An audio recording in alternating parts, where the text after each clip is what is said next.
Herkese merhaba. Tekrar kanalıma hoş geldiniz. Yıldız çantamı bitirdim. Yıldız modelli çantamı bitirdim ve burs takma işlemi yapacağız. Bu sefer bursum dikmeli burs. Şimdi onu yerleştirelim ve dikimimize başlayalım. Çantamı astarını hallettim. Astarı yapılmış bir şekilde. Bu şekilde ilk önce çantamın orta kısmını buluyorum. Her iki yandan şu şekilde eşitledim. Ve bursumu üzerine içeriye kıvrılan kısmı içeriye gelecek şekilde çantamın üstüne yerleştirdim. Ve şimdi orta kısımlarından iple bir sabitleme işlemi yapacağım ki dikerken kayma olmasın.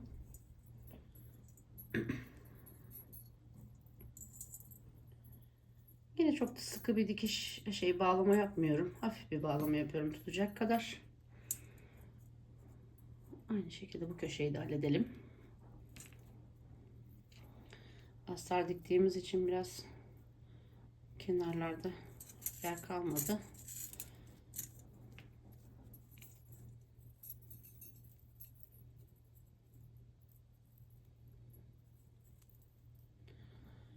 İster dikmeli olsun, ister vidalı burslarda olsun. İşlem hemen hemen aynıdır. Kenarlarını, ortalarını belirledikten sonra bağladım. Ve çantamı içe doğru sokuyorum. Bursun içine doğru alıyorum.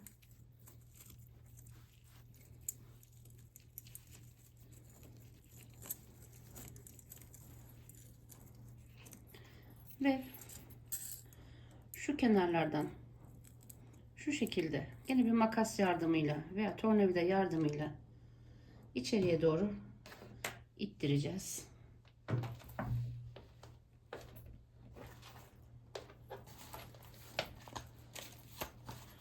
Şimdi makasımı alayım.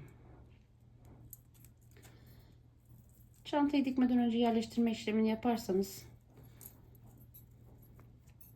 sizin için daha kolay olacaktır.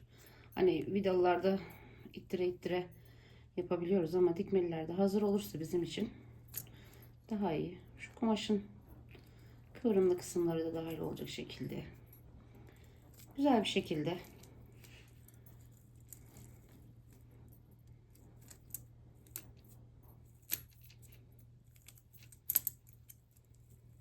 bursumun içine ilk önce yerleştirme işlemini yapacağım.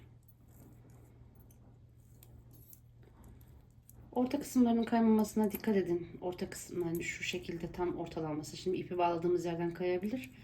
Orta kısımların denk gelmesine dikkat edin. Ve bu şekilde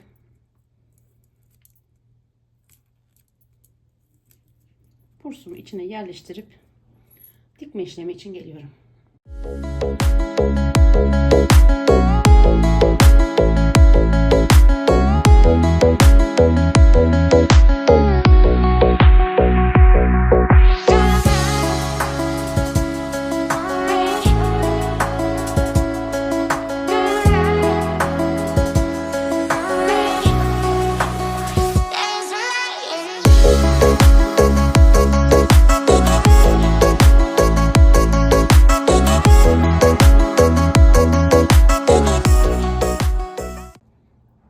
Evet, şimdi bursu sarma işlemini bitirdim, içine geçirdim ve mandallarla tutturdum tekrar çıkmasın diye. Şimdi dikme işlemini yapacağım. Dikme işlemini yaparken ben çift kat oya iplerinden faydalanarak dikiyorum. Diğer ipler hem delikleri dar olduğu için bursun geçmekte zorlanıyor, hem de iğneye daha rahat oturduğu için. Dikmeli bursta önemli olan kısımlardan bir tanesi şu bursun aradaki boşluğunu mutlaka hesaba katmanız gerekiyor. Hem zaten dikme yerlerinde bunlarda boşlukta bulamayacaksınız. Zaten yerinde boşluk yok. Ama bu köşeleri yani illa dikip de ucuca getirmeye uğraşmayın. Şu ara kısmı bu esneme payından, şu bursun katlanabilmesi için esneme payından biraz boşlukta kalması gerekiyor zaten. İçine geçirme işlemini yaptıktan sonra bursun, şimdi dikme işlemine başlayabiliriz. Dikme işlemine başlarken delikler göründüğü gibi buralarda küçük küçük delikleri var. Bursumun ben 2 kat dikmeyi tercih ediyorum. Çünkü zaten belli bir zaman sonra bu burslar ipi maalesef yıpratıyorlar biraz. Ve ilk dikişimi herhangi bir yerden bir batarak şuradan dışarıya doğru çıkacağım. Ve boşluktan hemen içeriye girerek ve kumaşını da tuttuğundan emin olarak dışarıya çıkışımı yaptım. İpin takılacağı fazla bir alan olduğu için şu anda. Ve mutlaka dikerken de hani bu tutturma işlemlerini yaptık ama tabi bunları güvenmiyoruz gene. Her defasında içine destekleyerek, elimizle ittirerek dikme işlemine devam ediyorum. Şimdi tahmini bir çıkış noktası belirliyorum. Şu şekilde.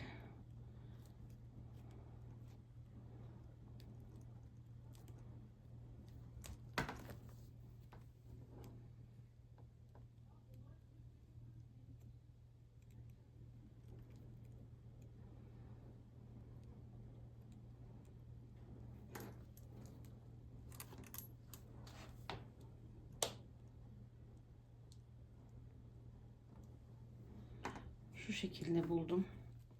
Çıkışımı yaptım.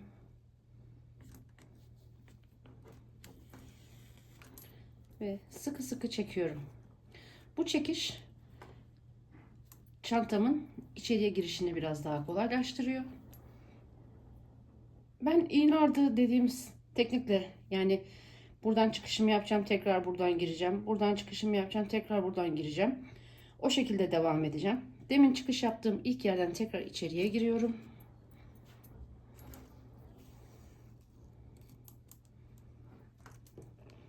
Bu sefer bir ileri noktadan iğnemi çıkacağım.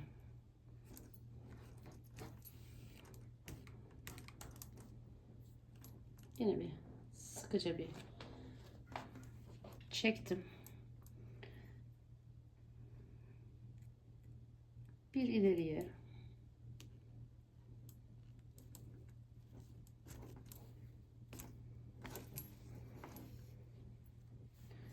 Yani şöyle de söyleyebilirim. Dışarıda görünen deliklerin komple aralarının kapanmasını istiyorum. Yani her bir delikten iğnemin mutlaka geçmiş olması lazım. Bu delikten buraya, bu delikten buraya, bu delikten buraya gibi. Aynı şekilde devam edecek. Şu anda biraz renkten kaynaklı göremiyorum. İlk çıkışım olmuş. Şimdi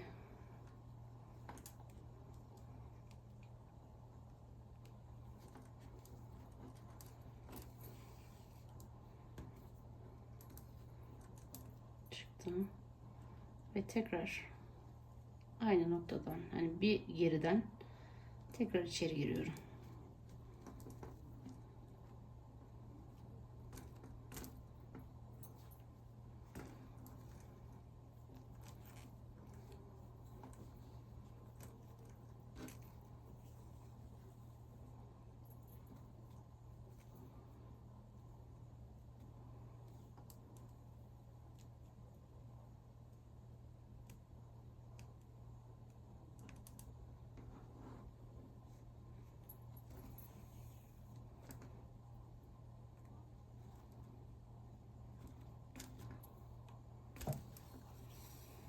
İçeriden mutlaka ara ara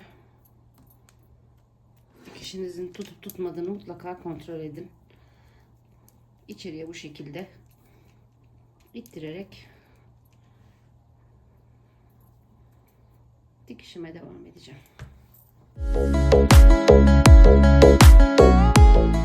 Videonun da uzamaması adına ben dikip geliyorum.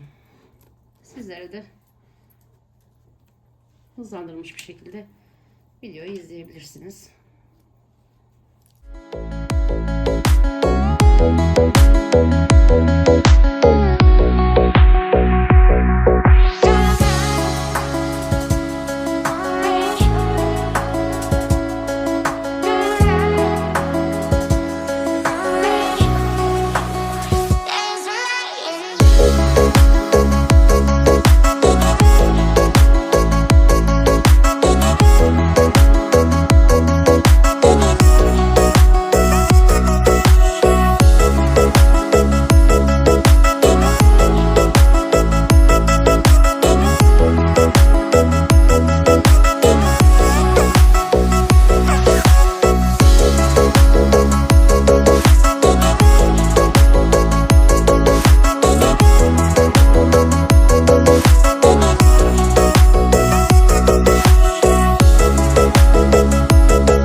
Evet, çantamın son haliyle geldim.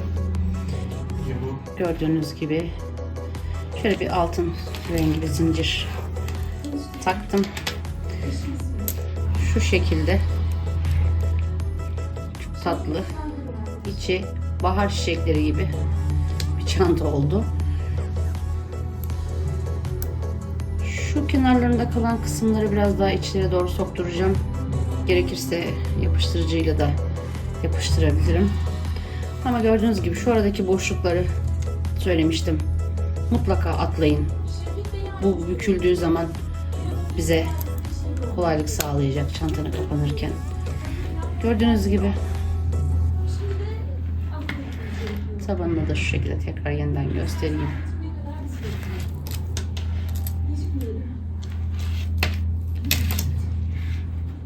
Beni izlediğiniz için teşekkür ederim. Eğer herhangi bir hatam olduysa affınıza sığınıyorum. Bir sonraki projede görüşmek üzere. Eğer benim videolarımı beğeniyorsanız kanalıma ücretsiz bir şekilde abone olabilirsiniz ve birer beğeni atarsanız ve yorum yaparsanız çok mutlu olurum. Tekrar görüşmek üzere. Hoşça kalın.